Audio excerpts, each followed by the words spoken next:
ఈరోజు దోశ కోసం అయితే నేను ప్రిపేర్ చేసుకుంటున్నానండి.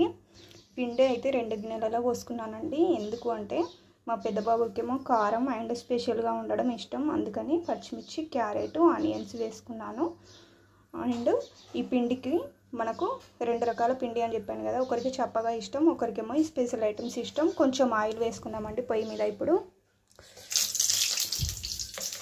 ఇప్పుడు మనకి క్యారెట్, ఆనియన్స్, పచ్చిమిర్చి ఉన్నాయి కదండి, ఇవి కొంచెం దూరగా వేయించుకున్నామండి. పచ్చి వాసన పోతే, స్మెల్ అనేది పోతే టేస్ట్ బాగా వచ్చాయండి.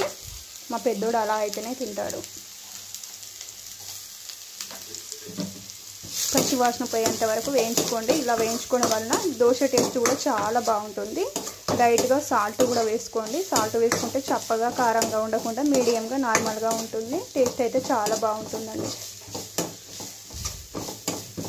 ఇది వేయించుకున్నాక పిండిలో కలిపి దోశ వేసుకుంటే సరిపోతుంది. నా వీడియోని సబ్స్క్రైబ్ చేయడం మర్చిపోవద్దు. బాయ్. ఇదిగోండి, మనకు ఇవైతే ఫ్రై అయిపోయాయి కదా. ఇప్పుడు ఇది పిండిలో మిశ్రమంలో కలిపేసుకుందామండి. కొద్దిగా చిక్కగా ఉన్నట్టు అనుకుంటే మీరు వాటర్ వేసుకోండి. వాటర్ మరీ ఎక్కువగా పోసుకోవద్దండి. ఇలా ఉంటే సరిపోతుంది.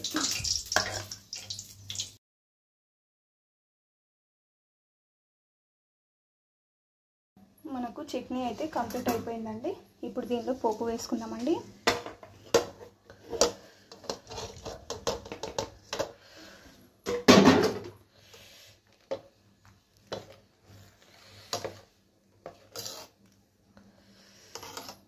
ఇప్పుడు మనం దోశ స్టార్ట్ చేసుకుందామండి. పేనం వేడెక్కింది. ఇందులో ఆయిల్ వేయకుండా వస్తుందండి.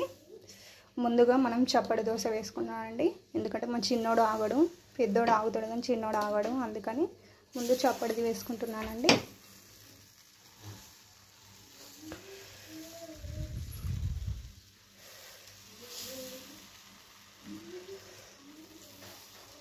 స్కూల్ టైం అవుతుందంటే మా వాడు 6:30కి రెడీ అయి కూర్చుంటాడండి. అందరి పిల్లలేమో మనం లేపాలి వాళ్ళను, కానీ మా వాడు మాత్రం మమ్మల్ని లేపుతాడండి.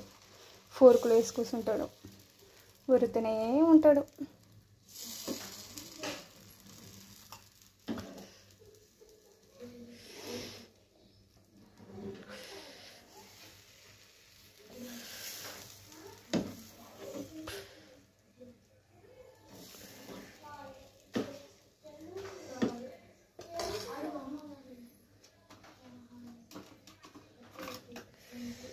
ఇప్పుడు కొద్దిగా ఆయిల్ వేస్తున్నాను అండి.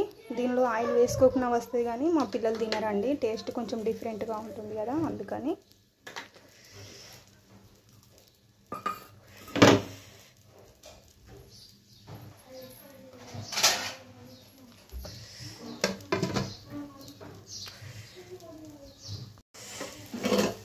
ఇదిగోండి, మనకు దోశ అయితే కంప్లీట్ అయిపోయిందండి.